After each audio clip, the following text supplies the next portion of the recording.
Në fund të luftës, një ushtar shqiptar qëndroi në vendin ku kishte rënë shoku i tij më i ngushtë. Në dorë mbante pushkën e tij dhe një copë toke me bar. Tani që pushkët heshtën, më vret heshtja, tha.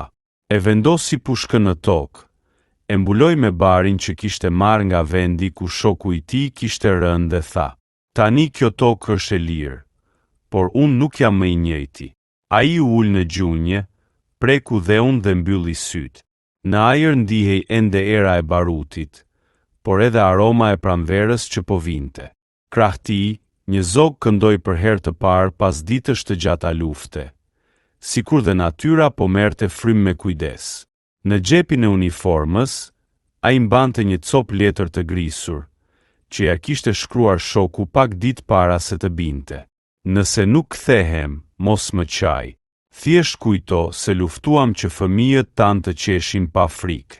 Ushtari e lexoi përsëri, me zërin që i dridhej. Pastaj ngriti kokën drejt qiellit dhe pëshpëriti. E fituam, vëlla.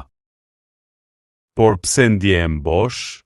Ai qëndroi gjatë, derisa dielli filloi të perëndonte mbi kodrat që dikur kishin qenë vi zjarri. Në atë heshtje, ku zërat e luftës ishin shuar, ai e kuptoi se liria kishte çmim, dhe se çmimi më i lartë ishte mungesa e atyre që sukthyen. U ngrit ngadalë, pa pushkën, vetëm me copën e barit në dorë, sepse tani ajo ishte më e rëndë se çdo armë, ishte kujtim, dhimbje dhe premtim. Duke u larguar, ai tha me zë të ulët: do të jetosh në çdo hap që bëj mbi këtë tokë. Pushkët heshtën, por zërat tuaj kur.